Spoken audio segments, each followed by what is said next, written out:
Story recapped here. Today I'm gonna explain a horror, mystery, and thriller film called Ghosts of the Ozarks. Spoilers ahead, watch out and take care. James McCune is on his way to a remote town called Norfork, invited over by his uncle since they need his medical services as a doctor. On his way, he loses his horse, hence the need for a quick stopover during nightfall. Then, he encounters an odd man, Micah, who invites himself to join James. Micah asks whether he was with a man named Joe, so James explains that he's just passing through alone. Although Micah exchanges pleasantries with him, the discourse soon turns hostile when James leaves. Micah accuses James of taking precious stones, but the doctor knows nothing of the sort. James gets pinned down by Micah looking for the stones, so he pushes the man off him. A mysterious red fog spreads through the forest, and an unseen perpetrator grabs Micah. Because of the surreal situation, James runs away in a panic until he reaches the walls of Norfork,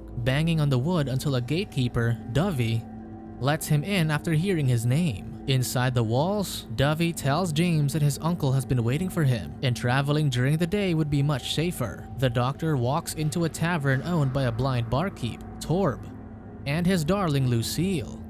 A man enthusiastically greets him, Douglas, who used to be the previous newcomer and is now the town's photographer, tailor, and haberdasher. James looks around the imagery around the bar, depicting the dangerous outsides of Norfork, so Douglas asks him whether he saw a glimpse of the ghosts. James states his uncertainty, to which Douglas confirms that nobody is sure either. A little while later, someone requests Torb to display his ingenious ability. One of the patrons places a chess piece on a table, and Lucille clicks her tongue to trigger Torb's echolocation. Douglas splits with James, but not before giving him an invite to his shop. Left on his own, James approaches Torb about his skill, to which the barkeep humbly says that it's nothing but a mere parlor trick. Jesse comes by and picks up James unenthusiastically, stating that his uncle has been waiting for him at his place. Before leaving, James inquires about a room for rent, which Torb offers him. Soon enough, James reunites with Matthew, his uncle who runs the town. The two catch up with much fondness, with James stating his awe about the harmonious town and its sufficient resources. Matthew expresses that the town values a person's usefulness rather than their physical appearance, pertaining to their race, a notion that they don't experience in the outside world. While on the topic, James details the peculiar event that he experienced outside the walls, which Matthew confirms as ghosts, accompanied by red fog. Although James doesn't believe it, Matthew insists that they're real, but assures him they're safe within the walls. Matthew gives a quick rundown for James about Norfork, which will soon celebrate its 25th anniversary, and tells him about a clinic set up for him. The next morning, James catches a glance of the town's hunters, Annie,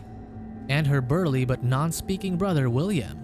After grabbing lunch, Mick, a friendly widower, shows James around town to point him towards his clinic. While on the way, they catch a glimpse of Jesse lecturing Joe, the guy Micah was talking about. A man passes through, pulling on a small, covered wagon, so James checks out the contents of the sheets, only to see Micah's corpse. The man says that the ghosts got him. When James gets to his clinic, he cheerfully sets up shop, already getting a house call letter from his first patient, the local teacher, Miss Roberts. The teacher has a bad cough, but she only inquires about a nasty burn she got from a teapot. James says that he can look at her cough, but Miss Roberts explains that the last doctor tried everything yet couldn't heal her. Hence, she assumes it's just from the chalk. But James shows great expertise when he figures out that the cause of her cough is from pollen allergies. That night, James hears a blood-curdling scream from outside the walls and hurries to the gate, seeing that it's unmanned. He finds Joe bloodied and running for dear life, his tongue cut off. James provides immediate medical assistance by cauterizing his tongue to stop the bleeding. While Joe is passed out, James takes the momentary peace to clean up the spilled blood, finding a small pouch from Joe that contains precious stones. Joe wakes up in a panic and takes the pouch away from James before fleeing. Although James tries to stop him from leaving, he finds it difficult due to his injured left arm. Later that day, James visits Douglas' haberdashery, where the man offers to sew a finer coat and hat for James. But some other apparatus of Douglas piques James' interest, his camera obscura, something that he's never seen before. As he looks through the pictures Douglas has captured, he sees an image of the town's previous doctor, so he asks about his predecessor. It turns out nobody knows why he left. Douglas expresses his fascination with the town's mysteriousness and secrets, the reason why he stayed. He comments about how the townsfolk treat ghosts like religion, while Douglas aims to catch one in a photograph.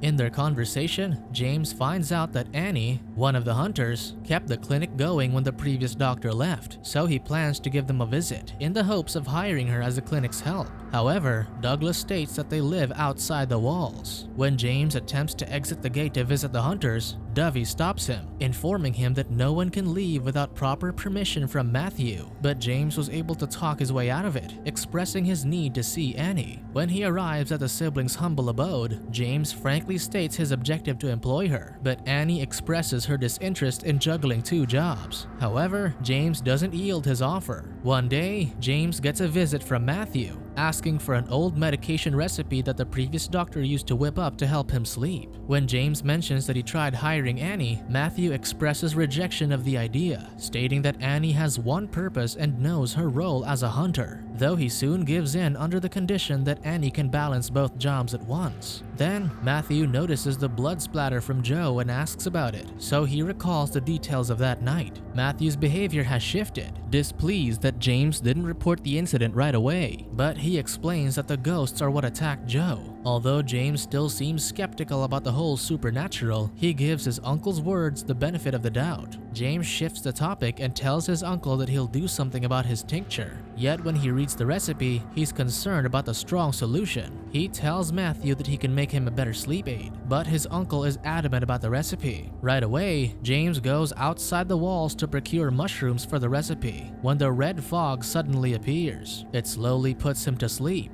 but before he goes unconscious, he sees Joe running away frantically from the ghosts. After witnessing a glimpse of these ghosts, James goes to Torb's bar to recuperate from the distressing incident. The next morning, James finds the Hunter siblings waiting outside his clinic. Hearing that Annie has accepted his offer, immediately a patient arrives, Jesse's niece, who twisted her wrist after falling off a tree. After snapping her wrist back in place, he tells the little girl to stop climbing trees for a while. Annie asks James why he told the girl to do so, even though her arm will be fine after 2 to 3 days. In response, James explains that he wants to prevent the little girl from going outside the walls. This spikes a bit of frustration in Annie, exclaiming that the ghosts shouldn't be feared. Days pass, and James slowly involves himself in the community, always hanging at Torb's and fulfilling his promise to teach Annie some more medical skills. While teaching her how to stitch a wound, James asks why William doesn't speak, so Annie explains that he just hasn't spoken a word ever since their father died, with his last words to William being, "Be quiet."